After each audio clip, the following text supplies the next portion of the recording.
Evangelio de Juan, capítulo 17, vamos a hacer lectura de los primeros 5 versículos.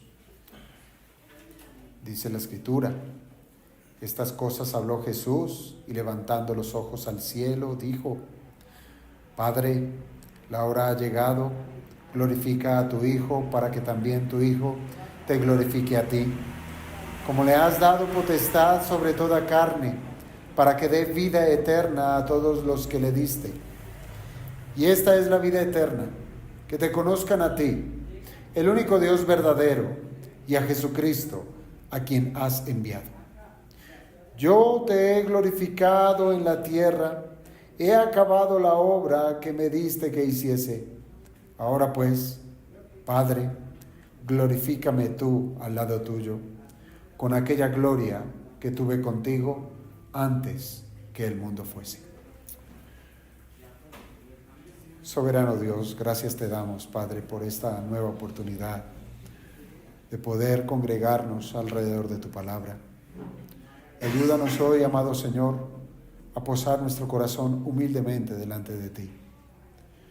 Haz de nuestro ser un campo fértil en el cual la semilla de tu palabra sea sembrada, para que en lo pronto, Señor, pueda producir un fruto de arrepentimiento, de justicia, fruto de obediencia a ti, oh Señor, en estos asuntos tan profundos que hoy nos revelas por medio de esta oración sumo sacerdotal de nuestro Cristo.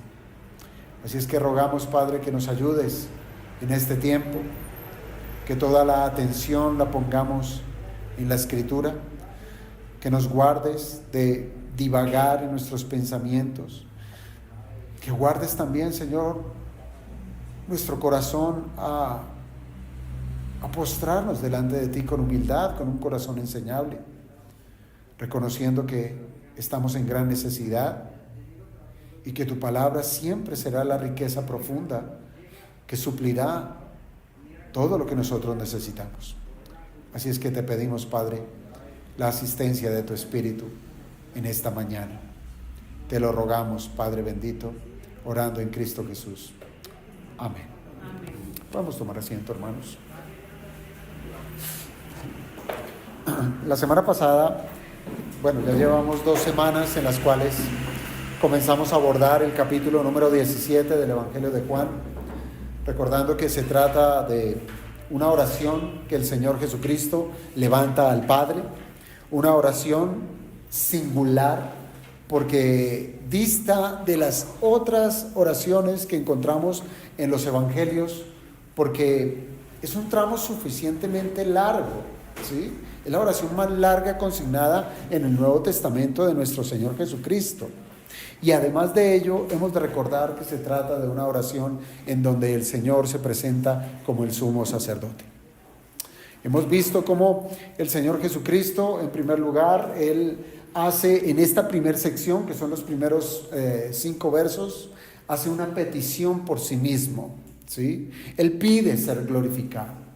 Y es interesante saber que esa petición redunda en que Él pide ser glorificado para glorificar al Padre. Y recordábamos que, conforme al versículo número 2, la base de pedir ser glorificado es su obediencia. Es la obra que Él vino a realizar, y dentro de lo cual el Padre le dio autoridad al Hijo para que dé vida eterna a todos sus elegidos. Hoy nos corresponde abordar el versículo número 3. Aunque lo citábamos la semana pasada haciendo mención de la virtud de la vida eterna, pero sencillamente lo tocábamos era desde la previsión de cómo el Hijo vino a dar vida eterna a los elegidos del Padre. Pero hoy vamos a resolver la pregunta: ¿qué es la vida eterna? Y será el versículo 3 el que nos dé respuesta a ello. Y hago lectura nuevamente de este verso. Y esta es la vida eterna, que te conozcan a ti, el único Dios verdadero, y a Jesucristo, a quien has enviado. ¿Qué es la vida eterna? Y yo creo que, hermanos, es una pregunta muy profunda que no es fácil de responder. Pero a la vez de ser una pregunta profunda y difícil de responder, hemos de saber que es una pregunta que ha estado al frente de todos los seres humanos. Es una pregunta que en algún momento nosotros mismos nos hemos hecho. ¿Qué es la vida eterna? Y sin embargo, hermanos, yo creo que si hiciéramos el ejercicio de preguntar en este justo momento a muchas personas, hacer esa pequeña encuesta, de preguntar qué es la vida eterna. Incluso si hiciéramos la pregunta en medio de nuestra congregación, yo creo que las respuestas serían sorprendentemente variadas. Serían distintas, quizás tendrían diferentes matices. Por ejemplo, uno encuentra respuestas como estas. ¿Qué es la vida eterna? Algunos dirían, bueno, vida eterna sencillamente es vivir para siempre. Y yo creo que es acertado pensarlo. Vida es el aspecto contrario a la muerte espiritual en la cual nos encontrábamos, y eterna es algo que no tiene principio, que no tiene fin, que no va a acabar. Entonces sí, puede funcionar esa respuesta, es vivir para siempre. Hay otros que podrán decir, vida eterna es ir al cielo, estar con Dios cuando muramos. Bueno, también pudiéramos considerar que en algo hay verdad allí. Otros pudieran pensar que vida eterna se trata de un estado de felicidad, ¿sí? Sin necesidad de considerar lo eterno o una vida después de la muerte. Hay quienes han considerado que vida eterna es eso, es estar feliz, es estar tranquilo, es como tener una eterna meditación. Hay quienes lo han pensado de esa manera. Incluso han llegado a decir que vida eterna es prácticamente fusionarse con algo divino. Pues bueno, algunos pensarán más profundamente en cosas que se alejan más de la cristiandad y pueden llegar a pensar en vida eterna como un sinónimo de reencarnación, como un ciclo que no tiene fin.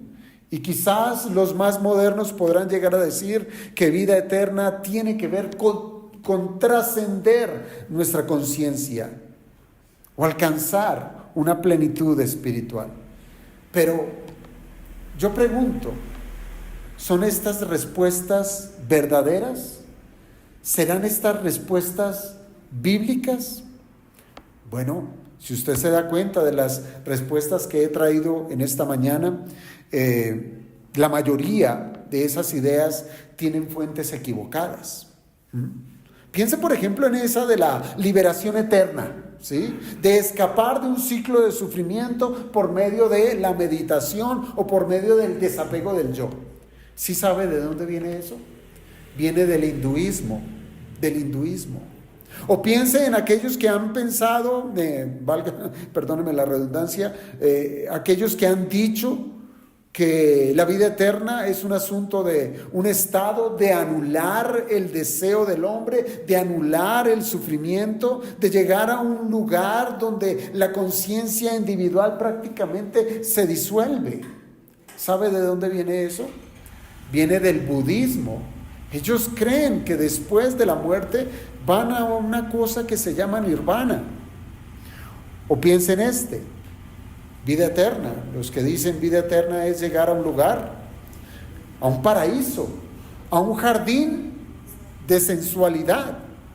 Es un premio por las obras y la obediencia a la deidad. ¿Sí sabe de dónde viene ese pensamiento? Del Islam. Ellos creen que adorar a Alá, ser obediente a Alá, Él los premiará con un lugar como tal. O piense en hay otros que llegan a pensar en la vida eterna como una comunión, o más bien algo que no tiene que ver con la comunión con una deidad, sino que tiene que ver más bien con un concepto que se reduce a vivir en una vida restaurada. Ese es el pensamiento que tienen los testigos de Jehová. Incluso, hermanos, en algunas corrientes cristianas nominales, la vida eterna se ha reducido, han reducido el concepto de vida eterna a vivir en el cielo. Eso es vida eterna para algunos cristianos. En todos estos casos que presento acá, la fuente de definición no es la palabra de Dios. Y es allí donde cometemos grandes errores. La fuente de definición de qué es la vida eterna no ha sido provista por la palabra de Dios, sino ha nacido del racionamiento del ser humano. Ha nacido de la filosofía, ha nacido de la tradición, ha nacido quizás incluso del deseo de querer proyectar esos anhelos que tiene el hombre por aquella cosa que según él entiende acerca de lo que es eternidad. Pero, ¿de dónde viene el concepto de vida eterna? Pregunto yo, ¿puede el hombre definir algo que de por sí no tiene? ¿Puede la criatura decir lo que es la vida eterna cuando solamente un ser, el Creador, la posee y la da? Pues hermanos, Juan capítulo 17, es allí en ese versículo 3 donde el Señor nos da la respuesta de qué es la vida eterna. Aquí encontramos al Señor Jesucristo elevando su voz al Padre, recuerden. Él está orando al Señor, que nos invita a que nosotros escuchemos lo que está allí presente. Prácticamente estamos escuchando un diálogo en medio de la Trinidad. Estamos escuchando un lenguaje que es celestial. Y allí en el versículo 2, nuestro Cristo declaró que Él ha recibido del Padre la autoridad para darle vida eterna a todos los que les fueron dados. Como queriendo decir que el hombre no tiene la vida eterna, no tiene ese don, no sabe qué es la vida eterna. Solo Dios tiene la potestad de definir qué es la vida eterna porque le pertenece la vida eterna. Por tanto, hermanos, solo Dios, por medio de su Cristo, puede definir lo que es la vida eterna. Nadie más, hermanos, nadie más tiene esa autoridad. No es una cuestión de interpretación religiosa. No es cuestión de reunir a los eruditos y que cada quien ponga todo su intelecto en medio de esa profundidad del concepto de vida eterna y pueda llegar a una conclusión y decir, vida eterna es. No, hermanos. No se trata tampoco de una experiencia espiritual, de una experiencia subjetiva, del que medite más, del que cierre sus ojos y deje volar su imaginación. No, hermanos. La vida eterna es una verdad que ha sido revelada de la misma boca del autor de la vida eterna, Cristo. Así que hoy, hermanos, de manera directa, vamos a ir a la fuente. ¿Por qué ir a otro lado? ¿Por qué buscar en otra parte? Vamos a la fuente. No vayamos a la tradición. No vayamos a la opinión popular. Ni siquiera usted vaya a escuchar a sus sentimientos para poder definir algo que no le pertenece. Vamos a la palabra de Cristo que Él mismo nos dio. Y Él, nuestro Cristo, no define la vida eterna como un lugar, si usted se da cuenta. Él no está diciendo la vida eterna es el cielo. Él no está diciendo que la vida eterna tampoco la está definiendo como una duración, aunque la palabra eterna tiene una implicación allí, una connotación de duración. Pero el Señor no lo presenta, no lo define de esa manera. Sino si usted se da cuenta, el Señor está definiendo la vida eterna como una relación. Relación, eso es vida eterna, una relación que es personal, una relación que es transformadora con Dios. Eso es vida eterna. Claro, suena sencillo decirlo, pero vamos a desarrollar la idea. ¿Qué es la vida eterna? Si no ha escuchado la respuesta de Cristo, Si usted no ha escuchado la definición que Cristo da de vida eterna, eso significa que usted no conoce la vida eterna. Hoy, hermanos, nuestro Cristo mismo nos va a revelar lo que es la vida eterna. La vida eterna es que te conozcan a ti y a Jesucristo. Eso es la vida eterna. Así es que lo primero que quiero que desarrollemos en este sermón es precisamente que la vida eterna es conocer a Dios. Es conocer a Dios. Y es importante, hermanos, que tengamos esta consideración, porque es así como lo presenta el Señor Jesucristo. Dice, esta es la vida eterna, esta es. Y fíjese, si usted lo ata al versículo 2, Él vino a dar vida eterna a los elegidos del Padre, ¿sí? Él vino a dar eso. ¿Y qué es la vida eterna? Que te conozcan a ti. ¿Sí? Eso es a lo que vino nuestro Cristo, a dar vida eterna, a que conozcan al Dios verdadero y a Jesucristo. Cuando nuestro Señor Jesucristo dice allí, en el verso 3, que te conozcan, utiliza una palabra griega que es muy común a lo largo de la Escritura y en el griego, y es la palabra ginosco. Y este término en la Biblia no se limita únicamente a recopilar información, ¿sí? Porque de pronto nosotros consideramos la palabra conocer. Para uno conocer algo necesita estar informado.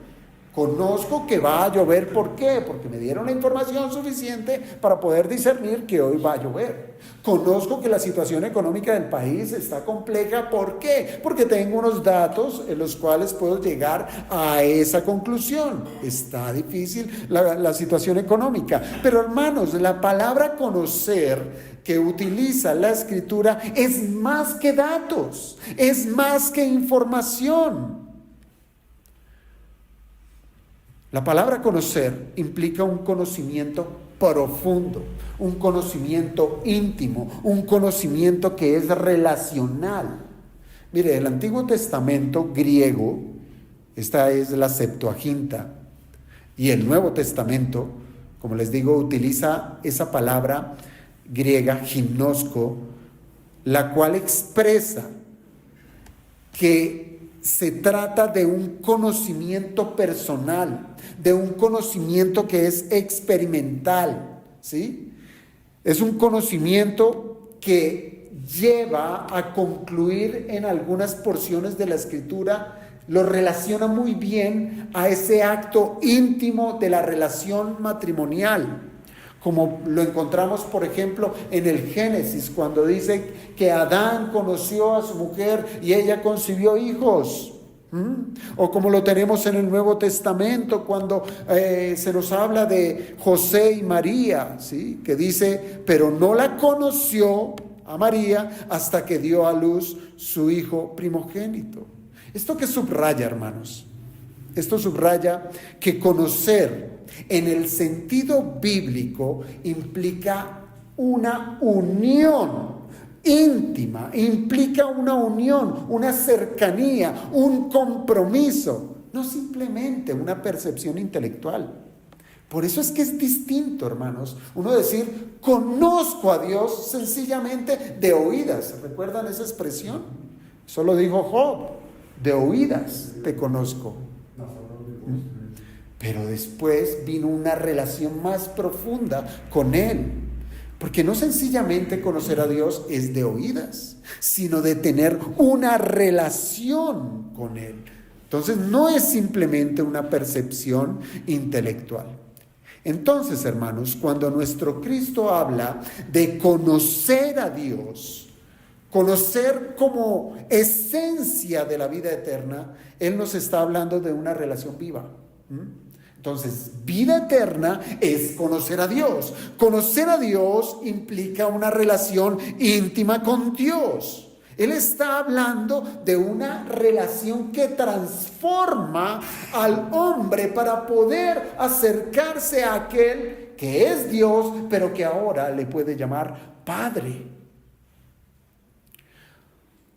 No se trata, hermanos, conocer a Dios no se trata de un listado de doctrinas que debamos memorizar No se trata de un reconocimiento distante. Oh, sí, sí, Él es Dios. Lo distingo por esta doctrina, esta doctrina, esta doctrina. No, hermanos. El apóstol Pablo, en la segunda carta a los Corintios, capítulo 4, versículo 6, lo expresa, mostrando que ese conocimiento de conocer a Dios en una relación íntima no es el fruto de la investigación humana, sino es el fruto de la iluminación divina. Es decir, no cualquiera puede conocer a Dios, no cualquiera, por más que se disponga a esforzarse, a buscarlo intelectualmente, lo va a encontrar. No. Mire lo que dice 2 Corintios capítulo 4 versículo 6. Porque Dios, que mandó que de las tinieblas resplandeciese la luz, es el que resplandeció en nuestros corazones para iluminación del conocimiento de la gloria de Dios en la faz de Jesucristo. Aquí mismo el apóstol está diciendo, tal cual ocurrió en el Génesis, tal cual como Él es luz y trajo luz sobre las tinieblas, es Él quien ilumina el corazón del hombre para que podamos conocer la gloria de Dios. ¿En dónde? En la faz de Jesucristo. Esa frase, resplandeció en nuestros corazones, muestra que esta obra es de Dios. Él es quien resplandeció en nuestros corazones. No fue nuestro conocimiento que nos permitió acercarnos a Él. Es Él quien resplandeció nuestras tinieblas de incredulidad. Pero además de eso nos muestra que se trata de una obra profundamente personal. Él va ¿a dónde? Al corazón de cada persona. Es una obra personal. Dios no solo está iluminando la mente con información, claro, va a estar allí presente la información. ¿Por medio de qué? Del Evangelio. Conocemos a Dios, pero no solamente es llenarnos de información, sino lo que hace Dios es algo que es imposible para el hombre. Enciende ese corazón con una realidad viva de su gloria. Dios se da a conocer al creyente de una manera tan íntima, como cuando alguien levanta el velo y se deja ver su hermosura. Allí tenemos a nuestro Dios revelándose delante de nosotros para que le conozcamos. Hermanos, esto yo creo que lo podemos ilustrar y la manera más cercana es con el matrimonio. Piense. Una persona puede saber muchos datos de su cónyuge, muchos datos. Puede conocer la fecha de su nacimiento, puede conocer sus gustos, puede conocer la historia de su familia, etc. Pero nada de eso significa que realmente la conozca en el sentido bíblico. No significa.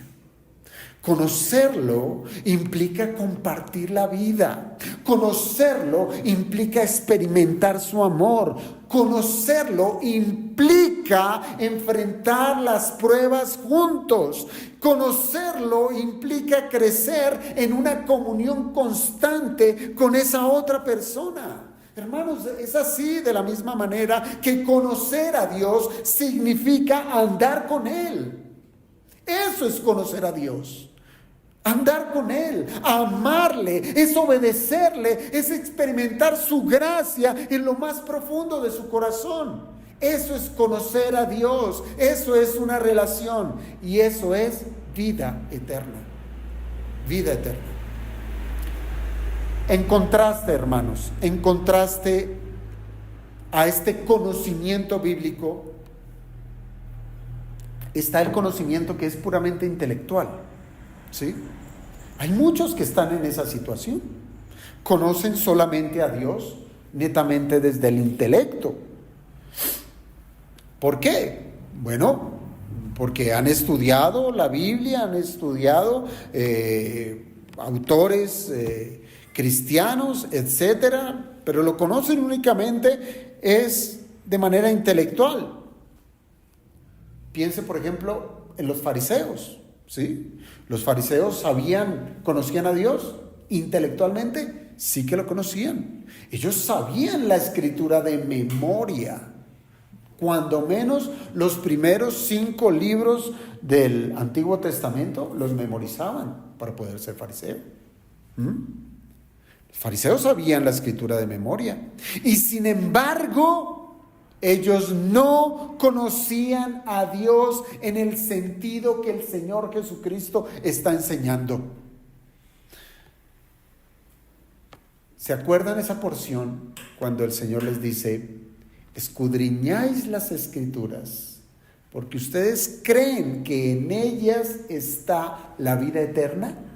¿Sí? Pues allí está. El fariseo creía que con conocer la Escritura en su cabeza tenían vida eterna. Y usted dirá: sí, qué extraño. Pero no es tan extraño para nuestros días. Hoy muchos creen que por memorizar y memorizar y memorizar, por tener títulos de un seminario, por participar de una conferencia y de la otra, por estar aquí y allá, eso es tener vida eterna, eso es conocer a Dios. No, eso no es conocer a Dios. Si Dios no se ha revelado, no ha iluminado su conciencia para permitir dejarse conocer. Los líderes judíos pensaban que la vida eterna se obtenía simplemente estudiando y dominando las Escrituras. Ellos creían que el acto de conocer la ley, de memorizarla, de cumplirla externamente era suficiente para garantizarles el acceso a la vida eterna. Su concepto estaba ligado, era solamente una cosa, y era el conocimiento intelectual. Estaba ligado, era las prácticas religiosas, no a una relación viva con Dios. Y hoy vemos mucho de eso, hermanos, mucho. Cristianos nominales. Bueno, dentro del cristiano nominal hay de todo. Está el cristiano nominal ignorante, ¿sí? El que dice ser cristiano, pero que no conoce nada de doctrina. Pero también está el cristiano nominal que sabe, que conoce la Biblia, pero no tiene una relación con Dios. Lamentablemente es así. Vemos cómo cristianos nominales que conocen mucha Biblia viven como un mundano. Viven como los mundanos. Ahora, teniendo en cuenta esto, hermanos, entienda una cosa, que ahora el Señor nos va a presentar que el objetivo de ese conocimiento, o el objeto más bien de ese conocimiento, es el único Dios verdadero. No es conocer por conocer lo que nosotros querramos conocer, porque es que hasta en eso el ser humano es selectivo. No, yo quiero solamente conocer los dones espirituales. Yo solamente quiero conocer la parte de escatología, eso que es lo que va a pasar al final de los tiempos. No, hermanos, el conocimiento verdadero es el único Dios. Es relacionarnos con el único Dios verdadero. Así lo presenta el Señor Jesucristo. Dice: y esta es la vida eterna, que te conozcan a ti, el único Dios verdadero. ¿Quién es ese ti? Recuerde usted que el Señor levantó sus ojos al cielo y dijo: Padre. Ese ti es el Padre. Que conozcan al Padre. Esa es la vida eterna. Que conozcan al Padre, que es el único Dios verdadero. Con estas palabras, hermanos, el Señor Jesucristo no está invitando a un diálogo interreligioso, ni está sugiriendo que los diferentes credos describen al mismo Dios desde perspectivas variadas, porque hoy se enseña también eso, ¿sí? Un ecumenismo que cada vez es como más, se está extendiendo cada vez más. ¿sí? En donde podemos escuchar que el Dios de tal culto es el mismo Dios de este culto y es el mismo Dios de este culto, y no es así. El Señor Jesucristo es que te conozcan a ti, al único Dios verdadero, porque solo hay un Dios verdadero, los demás son ídolos.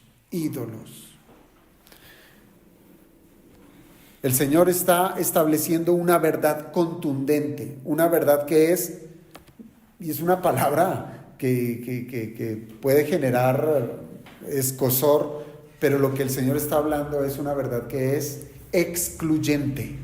Solo hay un Dios que es real, solo hay un Dios que es verdadero. Y fuera de este Dios verdadero, todo es una ilusión, todo es una invención del hombre, todo es ficción. En una sola palabra, lo demás es idolatría. Es idolatría. Hermanos, esa es la tragedia. La tragedia que desde los inicios de la humanidad los hombres han intentado hacer. Y es conocer a un Dios partiendo de su propia imaginación. Quieren conocer a un Dios partiendo de sus emociones, partiendo de sus tradiciones, y así han fabricado dioses de todas las medidas, de todos los tamaños, de todos los colores, de todos los sabores. Dioses adaptados a sus temores, dioses adaptados a sus deseos, dioses que son proclives a soportar sus pecados. Han creado una amalgama de dioses. Y lo peor es que todos esos dioses, ninguno de ellos salva. Ninguno de ellos. Eso es un impulso de idolatría, hermanos. Un impulso de idolatría que es tan antiguo como la misma caída. Así de antiguo es. Y ese impulso idolátrico sigue hoy vigente en religiones que rechazan al Cristo de la Biblia. Por eso hoy encontramos muchas filosofías, muchas creencias, muchos credos, cultos que reducen a Dios a una energía impersonal, por ejemplo. Incluso hay otras versiones adulteradas del cristianismo que presentan a un Dios que es complaciente, a un Dios que es moldeable, a un Dios hecho a mi medida. Por eso, hermanos, la expresión verdadero en este texto es decisiva. Esa palabra verdadero significa algo que es auténtico, algo que es genuino, algo que corresponde plenamente con la realidad. No es simplemente verdadero como cuando uno contrasta algo con lo falso, no, sino más bien es la oposición a todo lo que es una mera copia, un sustituto. Eso es verdadero. Dios no es, escuche bien, Dios no es una proyección cultural, porque es que eso también lo estamos viviendo hoy, hermanos.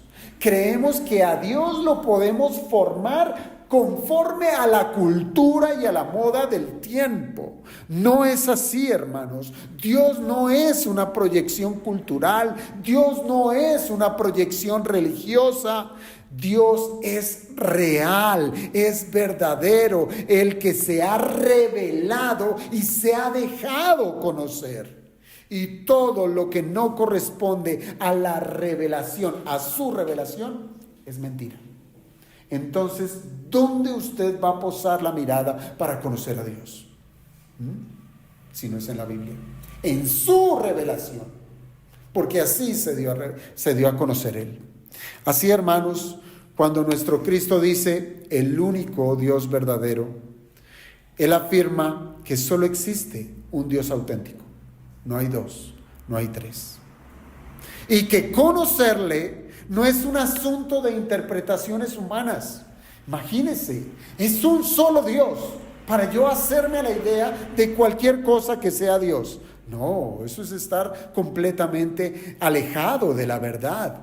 Aquí no caben asuntos de interpretaciones personales, sino de recibir a aquel que se autorreveló, porque Él se reveló a los hombres.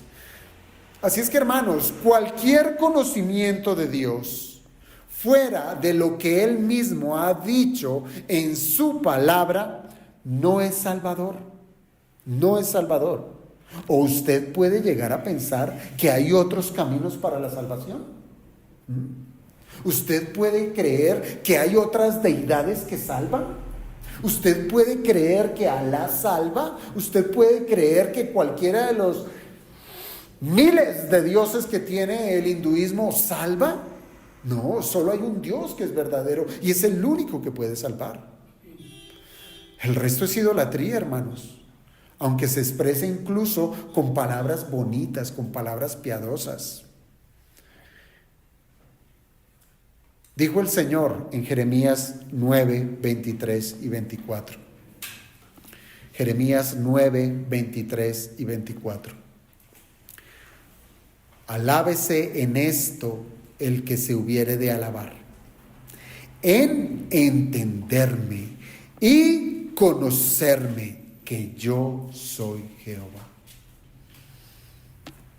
Allí está la alabanza del hombre, en conocer al único Dios verdadero.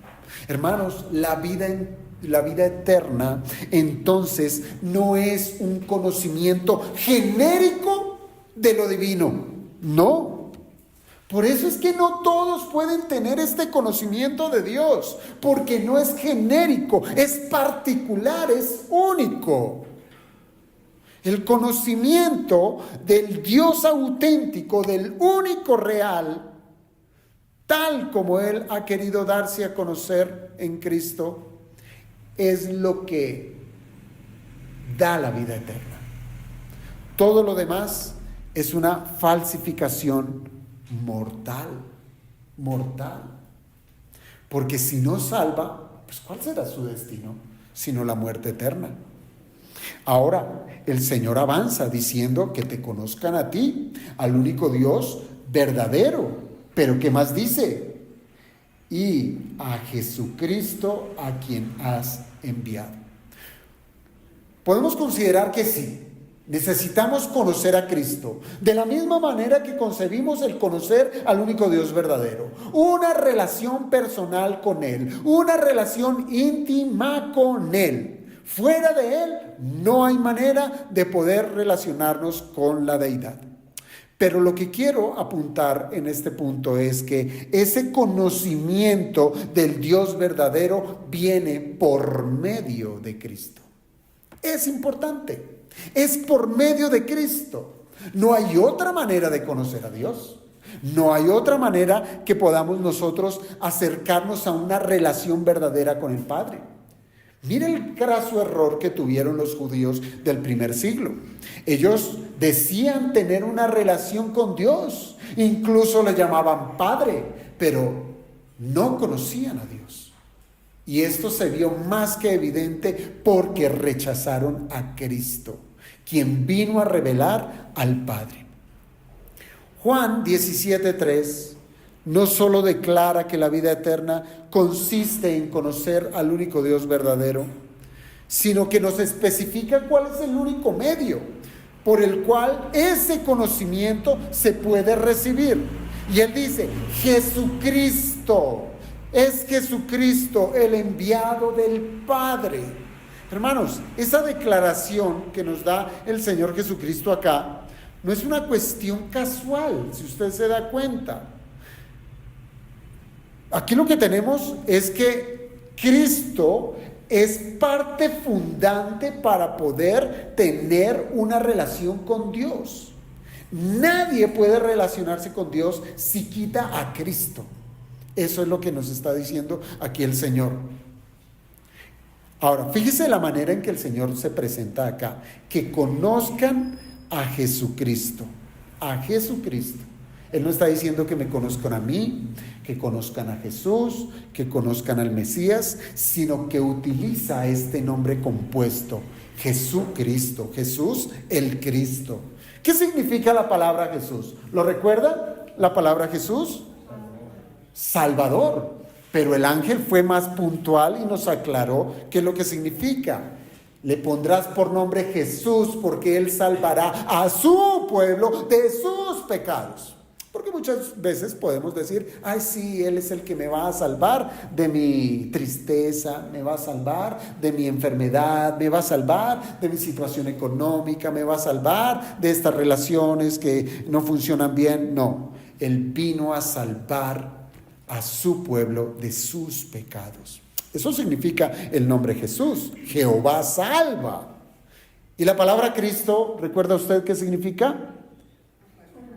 Ungido, ¿verdad? El Cristo, el ungido, el Mesías. Su nombre revela prácticamente este título compuesto, Jesucristo, revela no solamente quién es Él, sino también qué es lo que vino a hacer. Está revelando el todo del Señor Jesucristo. Nuestro Señor es el Salvador prometido, es el apartado por el Padre para llevar a cabo la obra redentora. Por eso es que aquí debemos, es nuestro deber, no desligar nunca la vida eterna, el conocimiento de Dios, de la obra redentora de Cristo.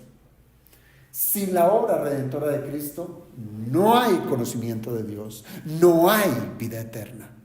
Es solamente por la obra de Cristo que se hace posible que el hombre pecador conozca verdaderamente a Dios.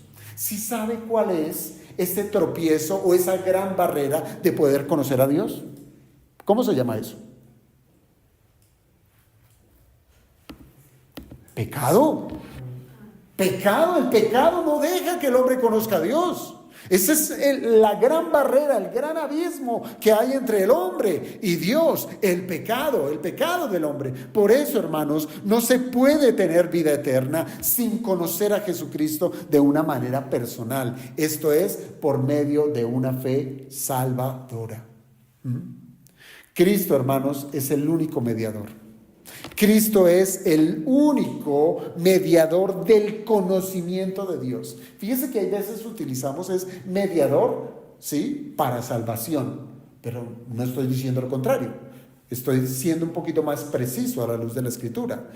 Cristo es el único mediador del conocimiento de Dios. No hay otra manera de conocer al Padre. No hay otra manera de relacionarnos con el Padre. No se trata, por tanto, de ver a Cristo como un simple maestro, como un maestro que comunica información sobre lo divino. No podemos ver a Cristo simplemente como un profeta que vino a hablar de las cosas misteriosas de Dios. No, debemos ver a Cristo como el único puente que une a Dios, a ese Dios que es santo, con el hombre que es pecador. Imagínense. Se necesitaba a un ser que llenara ese título de Jesucristo y poder acercar al Dios Santo con el hombre pecador. El pecado, hermanos, nos había dejado ciegos, es decir, apartados de la gloria de Dios. Ni la veíamos, ni la queríamos ver. Ni la buscábamos, ni teníamos el más mínimo deseo de buscarla. Éramos ciegos, el pecado nos encegueció, el pecado nos separó de Dios. Y claro, el pecado nos puso bajo la justa ira de Dios. Es decir, hubo un gran abismo entre el hombre y Dios. Pero el Hijo eterno, cuando se hizo hombre, Él vino a revelar al Padre con una claridad tan perfecta, y mediante su muerte, mediante su resurrección, Él quitó de una vez y por todas esa gran barrera que impedía nuestra comunión con Él. Ahora podemos acercarnos al lugar santísimo, entrar a su presencia. El mismo Señor dice, ahora pueden pedir al Padre directamente, porque el Padre los ama, el Padre los ha recibido en mi nombre. Así, hermanos, conocer a Jesucristo no es un ejercicio académico tampoco, sino que se trata es de una relación viva, íntima, una relación transformadora con aquel que nos introduce a la misma presencia del Padre. ¿Acaso no dice la Escritura que estamos sentados con Él a la diestra del Padre?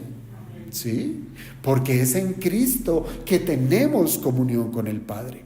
Por eso, hermanos, este conocimiento es exclusivo.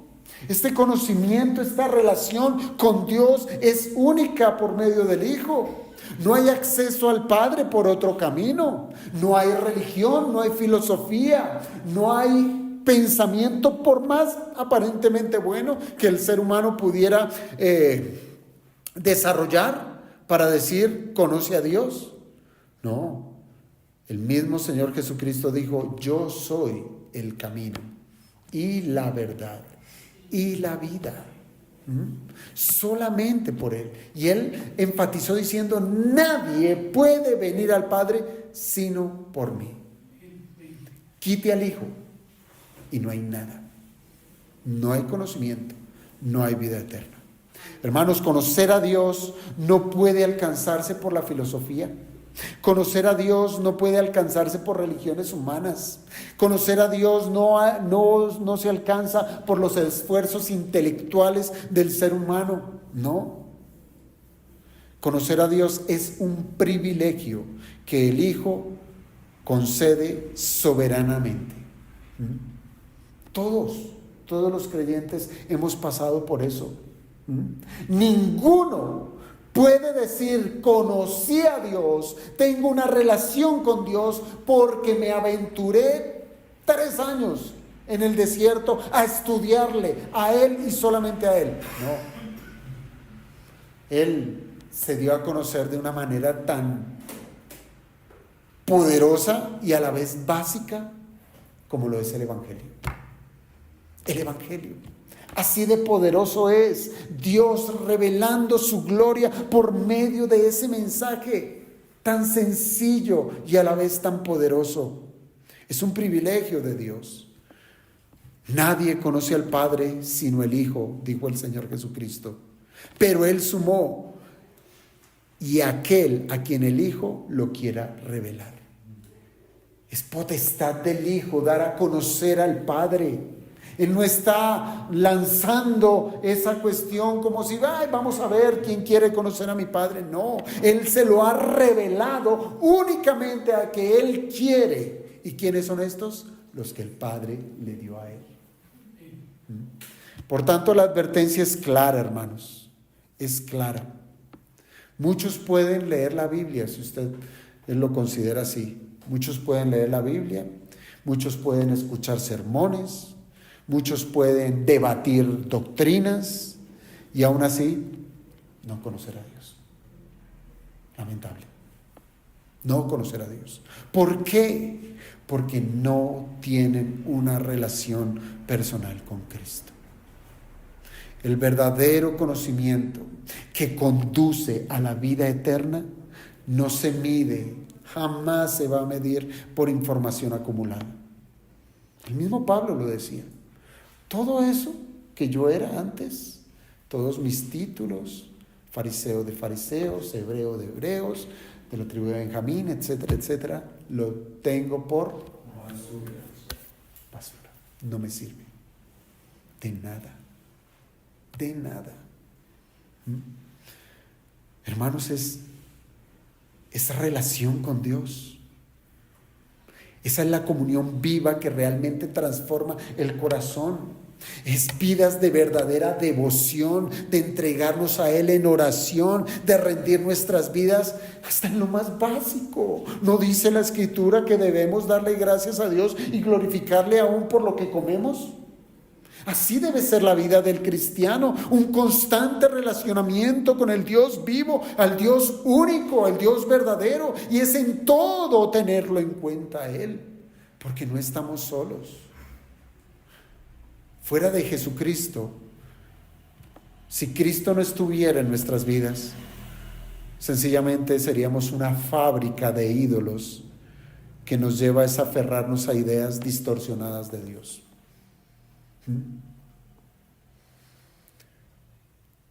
El que puede decir, yo soy cristiano, yo leo la Biblia, yo voy a la iglesia, pero su vida la encamina es únicamente a su placer, a su comodidad, a su disfrute. No le importa rebajar la moral, no le importa sacrificar la santidad, no le importa. Mire lo que leíamos hoy en Lucas, decirle al Señor ante la invitación a la gran cena, decirle: lo siento, Señor, estoy ocupado. Y cosas legítimas. Allí no tenemos a ninguno: no, es que me voy a emborrachar, no, es que me voy a ir a perderme en un pecado. No, eran cosas legítimas. Señor, me casé, me voy a casar. Señor, mis padres. Señor, mi negocio. Señor, son cosas legítimas. Y el Señor, ¿qué les dice? No son dignos de mí, porque no quieren una relación conmigo. No me están buscando a mí, están buscando a su ídolo. Y es muy fácil hacernos ídolos, hermanos, con cosas que no son malas.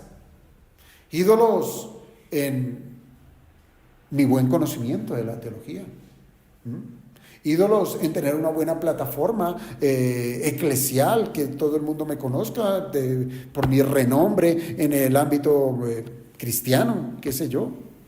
Ídolos en la casa, siendo esclavo de lo que nuestros hijos pecadores quieran, ser esclavo de nuestros trabajos, ser esclavos de nuestras pasiones, de nuestros gustos. ¿Eso qué demuestra? Que por más Biblia que tengamos en la cabeza, no tenemos una relación con el verdadero Dios. No tenemos una relación con Cristo, a quien has enviado. Esa es la última parte de este versículo 3, a quien has enviado.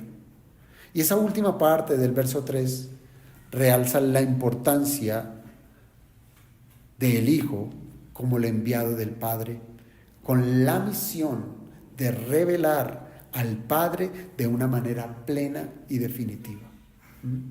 Y así lo vamos a encontrar a lo largo de esta oración, como el Señor siempre está trayendo su obra diciendo: lo que me mandaste hacer está hecho, Señor, ya lo hice. Los que me diste, le di a conocer tu nombre, y ellos te conocen y ahora se pueden acercar a ti. El envío de Cristo no fue un simple acto de un mensajero que traía una comunicación divina, sino que se trató, hermanos, del cumplimiento del plan eterno que incluía su encarnación, su obra redentora y su oficio profético. Yo creo que uno de los aspectos más importantes que resalta la Escritura es eso: revelar al Padre. Dice la carta a los Hebreos en el capítulo 1, versículos 1 y 2: Dios, habiendo hablado muchas veces y de muchas maneras, en otro tiempo a los padres por los profetas, en estos postreros días nos ha hablado por el Hijo. Hermanos, Cristo no es un mensajero más. Él es la palabra misma hecha carne. En el principio era el Verbo, y el Verbo era con Dios, y el Verbo era Dios. Cristo es la revelación perfecta de quién es Dios. Muéstranos al Padre, dijo Felipe. Y el Señor les dijo: el que me ha visto a mí, ha visto al Padre. Hermanos, la afirmación de Jesús cuando dice: a quien has enviado, recuerda que su venida no fue simplemente para transmitirnos información acerca del Padre. No, Él vino a cumplir una misión redentora. Él vino a coger la mano del pecador y llevarla delante del Padre para que tengan una relación en el vínculo de la paz. El Hijo fue enviado para abrirnos el camino hacia Dios. Y ese acceso solamente es posible por medio de la sangre que Él derramó. Sin el sacrificio expiatorio del Señor Jesucristo, el pecador, ¿dónde va a estar? Seguirá allá lejos, seguirá allá apartado, seguirá sin esperanza, seguirá sin comunión con el Dios Santo. Por eso es que hasta el castigo eterno tiene ese reflejo precisamente de lo que aquí se está hablando. Vida eterna Es relación perfecta con Dios. Y el que no tiene vida eterna, pues está en excomunión con Dios. Ese será el castigo eterno. O aquella persona que nunca conoció al Hijo y que nunca recibió perdón, será excluido de la gloria de Dios. Por tanto, hermanos, la revelación que Cristo hace del Padre siempre está unida a la cruz. Siempre. No se puede conocer a Dios de una manera sin ser reconciliado con Él. Nadie puede conocer al Padre si no ha sido reconciliado por el Hijo. Así el conocimiento de Dios que Cristo media no es meramente intelectual.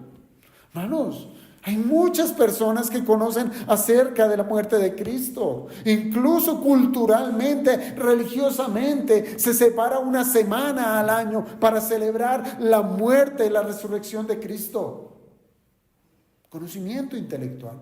Muchos lo conocen, pero de esos muchos, muy pocos tienen una relación íntima con este Dios. No. Hay quienes ni siquiera se relacionan con el Redentor. Solamente ven allá una figura externa, lejana, que no tiene nada que ver con ellos. Se preocupan por sus pecados solamente por lo que el pecado hace a sus vidas. No les preocupa lo que sus pecados le hace a la gloria y a la santidad de Dios. Son manchas. No procuran reconocer que son enemigos del Dios eterno. Jamás tienen en cuenta que son culpables y que necesitan del perdón. Pueden decir que Dios es su Dios, pero Dios no dice lo mismo de ellos. No te conozco, apártate de mí. Por eso, hermanos, cuando el Señor Jesucristo dice en Juan 17:3 que la vida eterna es conocer al Padre y al Hijo, Él está hablando de un conocimiento que no nace de las obras de los hombres, sino que nace es de la obra completa del Mesías en su encarnación como el testigo visible de Dios. Él vino a revelar al Padre. Su ministerio en la tierra fue revelarlo de una manera plena, clara, en su muerte, en su resurrección, como ese acto que derriba cualquier muro que separa al hombre pecador. Y es así como en Cristo, el enviado del Padre, Dios se ha dado a conocer no solo en palabras, sino en hechos, hermanos, en hechos que verdaderamente salvan, hechos que verdaderamente transforman. Conocer a Dios sin Cristo sería como tratar de ver al sol directamente. Haga el intento, ¿sí? La luz es real, usted cuando lo intente ver, pero será imposible contemplar el poder del sol sin antes ser cegados. Y Cristo, en esa metáfora, es el Hijo enviado que viene a fungir como ese filtro, un filtro perfecto que nos permite ver la gloria del Dios incorruptible sin ser consumidos. Y al mismo tiempo es Cristo el único que nos puede reconciliar para que esa visión sea gozosa, sea de gozo eterno y no de juicio perpetuo. ¿Qué podemos concluir, hermanos? Cristo dejó claro que la vida eterna no es simplemente escapar del infierno, como algunos pudieran pensar. No es simplemente escapar del infierno. No es simplemente alcanzar un lugar, asegurar un lugar en el cielo. No, eso no es vida eterna. Vida eterna es entrar en una relación viva y real con el Padre y con el Hijo. Mire, para aquellos que han considerado que vida eterna está en ir al cielo, por eso es que su vida acá en la tierra es de deshonra y es de pecado. Porque están esperando es allá, al momento de su muerte. Y no se dan cuenta que la vida eterna es ahora, cuando nos relacionamos con el Dios vivo. Por eso a muchos no les importa violar el día domingo. Por eso a muchos no les importa ser adúlteros, muchos no les importa robar, codiciar, no les importa ser idólatras, ¿no? Porque ellos tienen una esperanza es allá en el cielo. Y la vida eterna es ahora, si hemos entendido que se trata de una relación viva y real con el Padre y con el Hijo. Hermano, la salvación no consiste en recibir algo de Dios, si usted lo considera así. Como si fuera salvación únicamente es recibir perdón. Salvación es recibir una bendición. Salvación es recibir un regalo de Dios. Hermanos, salvación es recibir a Dios mismo. Él es nuestro galardón, Él es nuestra riqueza, Él es nuestra mayor virtud que pudiera un cristiano decir. ¿Por qué somos cristianos? Porque estamos en Cristo. Para el creyente, hermanos, esto debe ser un llamado a valorar la comunión que ya tiene. Óigalo bien. Si usted es verdaderamente cristiano, es porque tiene comunión con Dios por medio del Hijo, tiene una relación íntima con Él. Y un texto, un verso como este, tan corto como lo es Juan 17:3, nos tiene que ayudar a valorar y a empezar a trabajar, a pulir nuestra comunión con nuestro Dios. Sin esa relación no hay vida eterna, hermanos, no la hay. Aunque se posean muchas ideas religiosas, muchas ideas doctrinales, aunque usted tenga su cabeza llena de información, crea que eso es tal cual como una biblioteca, un anaquel lleno de libros que solamente acumulan es polvo y telarañas. No hay más.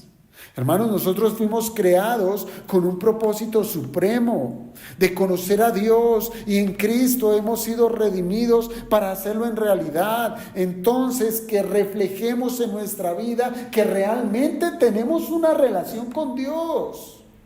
Y eso es fácil en el sentido que le creamos a Dios. Él nos ha dicho cómo ser padres, cómo ser esposos, cómo ser trabajadores, cómo ser siervos. Él nos ha dicho cómo debemos ser ciudadanos incluso. Él nos ha dicho cómo ser hijos de Dios. Él nos ha dicho cómo ser siervos. Él nos ha dicho cómo debemos nosotros comportarnos como ciudadanos del reino de los cielos en esta tierra caída. Y es allí donde nos relacionamos día tras día con Dios mismo. Hermanos, no hay gloria mayor, no hay gozo más puro que vivir en comunión con nuestro Salvador. ¿Se acuerdan de esa pregunta del Catecismo Menor de Westminster que nos dice que cuál es el fin principal del hombre? El catecismo responde: el fin principal del hombre es glorificar a Dios y gozar de Él para siempre. Eso es relación íntima de todos los días. Para el cristiano esta verdad debe despertar gratitud, debe despertar celo por cultivar esa relación con el Señor. Hermanos, nos sucede en medio de las relaciones humanas. No podemos cultivar una relación personal a distancia. No está ese viejo adagio que dice amor de lejos, complételo como usted lo quiera. Hermanos, no hay una relación real, eso es ficticio. La relación real es esa que es constante del día a día, en el diario vivir, en nuestras decisiones, en nuestros lugares de trabajo, en cualquiera que sean nuestras situaciones, que tengamos a Dios como centro de nuestra vida. Ese conocimiento, sin embargo, entiéndalo bien, fíjese que es un asunto que no se agota. Comienza aquí, ¿Cómo comienza? Cuando Cristo nos salva, cuando nos da la fe para poder creer en Él, creer en su obra. Y de allí en adelante se extiende el conocimiento a toda la eternidad. ¿O acaso habrá algún momento de la existencia del hombre, del cristiano, que pueda decir, hoy no quiero relacionarme con Dios? Eso le pasó a Adán, le pasó a Eva, en el momento en que ellos pecaron. Al ver que estaban desnudos, ellos se ocultaron de Dios. Eso hace el pecado, avergüenza, hace huir al hombre de la presencia de Dios. Pero hermanos, somos cristianos, somos redimidos de nuestro Señor Jesucristo. Por tanto, nuestra disposición está en relacionarnos constantemente con Él. Hermanos, no basta con afirmar que creemos en Dios. Eso no es suficiente. No basta decir que somos cristianos sencillamente de nombre. El Señor Jesucristo confrontó a muchos de su tiempo que decían conocer a Dios, pero su corazón estaba lejos de Él. Bien dijo, este pueblo de labios me honra, mas su corazón está lejos de mí. Que este no sea su caso, que este no sea su caso de una religión externa, de decir, Cristo es mi Señor y tengo a un Padre en los cielos, pero vivimos como el pródigo allá, entre cerdos, entre una ciudad de pecado. Hermanos, hoy nosotros podemos quizás tener una fe que sea sencillamente externa, pero sin una comunión viva con el Padre por medio del Hijo. La vida eterna no es simplemente saber que Dios existe. La vida eterna es conocerlo de manera personal, amarlo, confiar en Él y caminar bajo su señorío. Entienda, esa es la fe, confiar en Él. Hay cosas que, claro, a nosotros nos han sido conferidas dentro de nuestras habilidades que el Señor nos ha dado para hacerle frente a las cosas de este mundo. Pero hay cosas que se nos salen de las manos y es allí donde nuestra relación con Dios por medio de la fe debe asentarse en confiar en que Él hará. La vida eterna es reconocer que Él es Señor, que Él es Rey, que Él gobierna, que ni siquiera ninguna de mis libertades está por fuera de la voluntad de Dios. Eso es vida eterna. Saber decir, Señor, tú me permites, pero bien dice la Escritura, todas las cosas me son lícitas, pero no todas me convienen. Sé tú, Señor, trazando mi camino para lo que me conviene y conviene para esta relación que ahora tenemos tú y yo, vida eterna. Hermanos, este entendimiento nos va a librar de una visión reducida del Evangelio. Cristo no vino principalmente para ofrecernos vidas cómodas, de librarnos del sufrimiento temporal, sino vino a reconciliarnos con Dios, a ese que alguna vez le habíamos dado la espalda. Nuestro Cristo no vino a presentarnos una ruta de escape del infierno. Él vino a darnos un acceso real al Dios que es vivo y verdadero. La salvación no gira en torno a nosotros, hermanos. Eso es algo que de pronto también estamos muy equivocados. Creemos conocer a Dios y creemos que Dios hace todo es para que yo esté feliz. No es eso, hermanos. La salvación no gira alrededor nuestro. La salvación es para la gloria de Dios, para la gloria de su nombre. Y para nosotros será un deleite disfrutar esa salvación y cumplir el propósito eterno de glorificarle a Él. Si esto es verdad, hermanos, si esto es verdad, entonces la iglesia no puede tener otro centro que no sea el conocimiento de Dios y de su Hijo.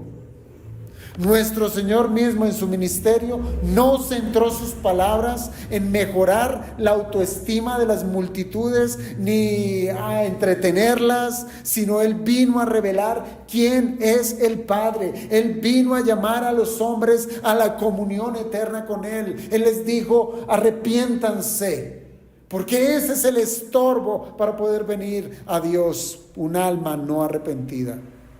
Cuando una iglesia pierde de vista ese propósito, se convierte en un cascarón hueco, vacío.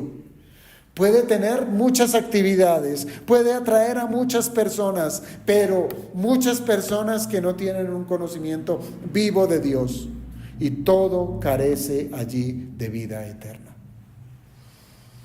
Hermanos, ¿usted tiene la vida eterna? Sería bueno que lo supiéramos responder a la luz de Juan 17:3. Y si hasta este momento quizás se ha dado cuenta que tiene una religión, pero que no tiene una relación con Dios, pues aún hay tiempo, porque la gracia del Señor se extiende aún a favor nuestro. Que experimentemos el consuelo del Espíritu Santo, que podamos encontrar en las palabras del Evangelio ese llamado a la relación íntima con el Padre, y que sea Él, por medio de su Cristo, otorgándonos lo que verdaderamente es la vida eterna. El Señor nos ayude, hermanos. Vamos a orar.